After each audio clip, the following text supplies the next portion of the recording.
سال 2008 جمہوریت کی بحالی کا سال یا پھر منظم انداز میں ریاست کو یرغمال بنانے کا سال، آئینی اصلاحات کا سال یا پھر ریاستی اداروں کو بے بس اور مفلوج بنانے کا سال۔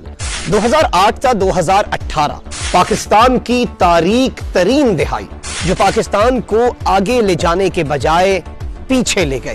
This is decade of darkness۔ 2008 سے 2018 تک میں اس کو ڈیکیڈ آف ڈارکنس کہتا ہوں، سب سے برا وقت ہے۔ جعلی اکاؤنٹس اور بیرون ملک رقم منتقل کرنے کے فراڈ کے بعد اومنی گروپ بینکوں کے پیسے بھی ہڑپ کر گیا۔ سابق صدر آصف علی زرداری پر توشخانہ ریفرنس میں فرد جرم عائد۔ جعلی ٹیٹیوں کے ذریعے شہباز شریف اور ان کے خاندان نے 2008 سے 2014 تک 3.1 ارب روپے حاصل کیے۔ سابق صدر آصف علی زرداری پر پاک لین اور ٹھٹہ واٹر سپلائی ریفرنس میں فرد جرم عائد۔ چیئرمین نیب کی کیا حیثیت ہے، اس کی کیا مجال ہے کہ وہ میرے اوپر کیسز بنوائے؟ شہباز شریف کو اشتہاری قرار دیتے ہوئے دائمی وارنٹ گرفتاری جاری کر دیے گئے۔ پی ٹی وی سے لے لیں آپ، یہ یوٹیلیٹی سٹورز لے لیں، پی آئی اے لے لیں، سٹیل میں لیں، کوئی پاکستان کا مجھے ادارہ بتائیں جو انہوں نے تباہ نہیں کیا۔ مملکت خداداد پاکستان اور اس کے عوام کی ترقی کی راہ میں سب سے بڑی رکاوٹ کرپشن ہے۔ کرپشن کا یہ ناسور پاکستان میں اس قدر سرایت کر گیا تھا کہ 2018 تک اس برائی کو برائی ہی نہیں سمجھا جاتا تھا۔ میرے بچوں، پاکستان بھی ضروری ہے، کرپشن ہوتی ہے، پیسے کھائے جاتے ہیں۔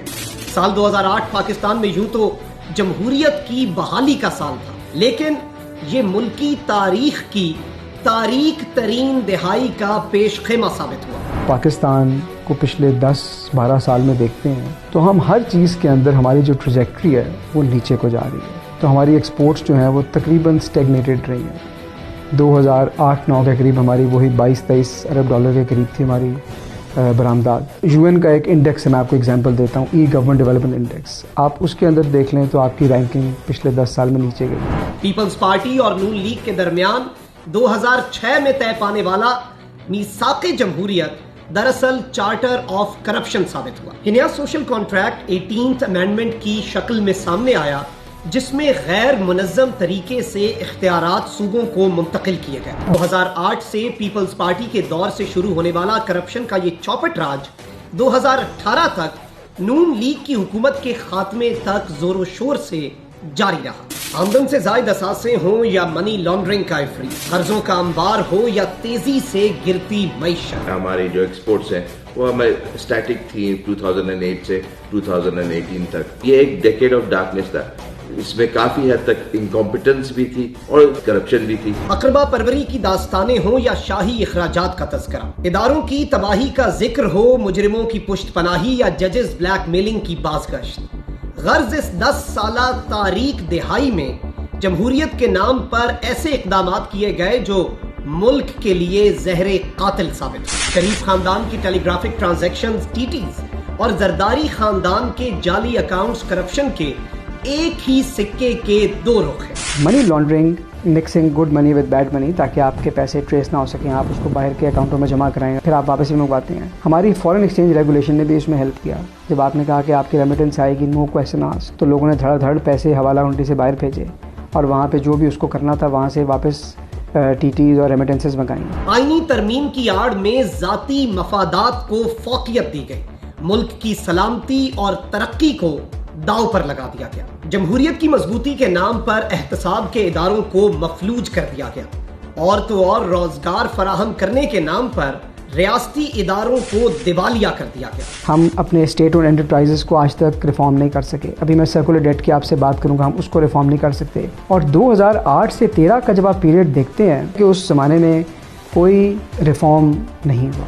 آئیے دیکھتے ہیں کہ اس سیاسی گٹھ جوڑ نے کس طرح سے ملکی اداروں کو مفلوج کیے رکھا۔ پہلے تو کوئی منی ٹریل نہیں ہوتا تھا، کیش ٹرانزیکشن ہوتے تھے، تو اس کے وجہ سے کافی سارے منی لانڈرنگ کی ایونیو بن جاتی تھی۔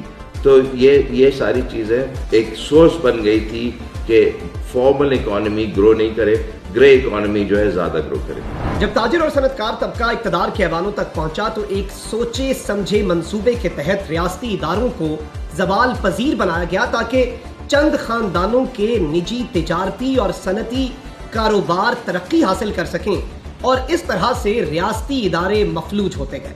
اسٹیل ملز کی تباہی کی سب سے بڑی وجہ سیاسی مداخلت بنی, جس کی بنا پر ضرورت سے زیادہ بھرتیاں کی گئیں. وہی اسٹیل ملز جس نے جنرل مشرف کے دور میں 2004 سے 2006 تک 18 ارب روپے منافع, 7.8 ارب روپے واجبات کی ادائیگی اور 6 ارب روپے ٹیکس ادا کیا, 2008 میں آصف علی زرداری کی حکومت آتے ہی وہ ادارہ تنزلی کا شکار ہو گیا اور یوں 5 سالہ دور حکومت میں اس قومی ادارے کا خسارہ 100 ارب روپے سے بھی تجاوز کر گیا. اس ادارے کو آپ نے ایسا چلایا, آپ نے انشور کرا کہ یہ ٹھیک سے نہیں چلے.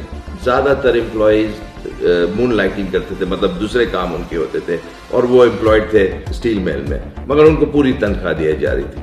آپ نے کوئی کوشش نہیں کرے کہ اس کو ایک بہتر ادارہ بنایا جائے. تو یہی کرپشن ہوئی ہے. 2013 میں جب نون لیگ کی حکومت آئی تو اس نے اپنے دعووں کے برعکس اس اہم قومی ادارے کے خسارے میں ریکارڈ 140 ارب روپے کا اضافہ کیا اور یوں اسٹیل ملز کا خسارہ 200 ارب کا ہنسا عبور کر گیا. 2015 میں اسٹیل ملز کی پیداوار بند کرنے کا سہرا بھی نون لیگ کی حکومت کو ہی جاتا ہے. مسلم لیگ نون کی حکومت کے تقریباً 55 ماہ کے دور اقتدار میں یہ ادارہ 30 ماہ بند پڑا رہا. مل کو جو ہے پہلے مالی طور پر, پھر انتظامی طور پر اور پھر ٹیکنیکل گراؤنڈز کے اوپر جو ہے وہ اس کو بالکل مفلوج کر کے رکھ دیا گیا. ریلوے آمد و رفت کے ذرائع میں نمایاں حیثیت کا حامل ہے. سفر کو سہل بنانے کے علاوہ یہ ملکی ترقی اور معیشت کی بہتری میں بھی ایک اہم کردار ادا کرتا ہے. آصف علی زرداری نے اپنے دور حکومت میں ریلوے کی باغ ڈور غلام احمد بلور جیسے نااہل وزیر کو سونپ کر ریلوے کی بربادی کا سنگ بنیاد رکھ دیا. غلام احمد بلور نے تیزی سے ٹرینوں کی تعداد کم کرنا شروع کر دی. ریلوے میں موجود کرپٹ عناصر نے پہلے ٹرینوں کی حالت خراب کی, پھر ٹرینوں کی بندش اور کچھ کی تو بوگیاں کم کر دی گئیں اور اس کے ساتھ ہی ساتھ کرایوں میں مسلسل اضافہ کیا جاتا رہا, جس کی وجہ سے مسافروں کی تعداد کم ہوئی اور ریلوے کا محکمہ خسارے میں چلا گیا. نون لیگی حکومت بھی تباہی کے اس سلسلے میں ایک اہم کڑی ثابت ہوئی. 2008 سے 2018 تک بند ہونے والی بوگیوں کا جائزہ لیا جائے تو عقل دنگ رہ جاتی ہے, کیونکہ 10 سالہ اس دور میں اس تعداد میں 55% کمی ہو چکی تھی.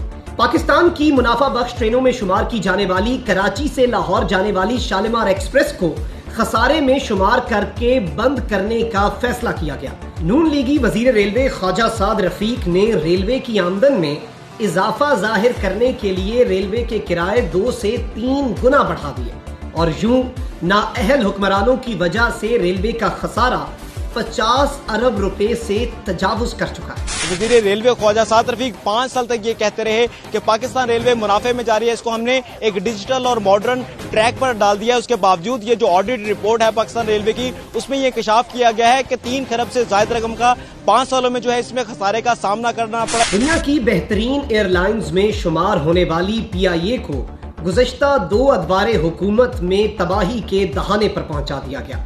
10 سالہ دور حکومت میں اس ادارے کے واجبات میں 6 گنا اضافہ ہوا.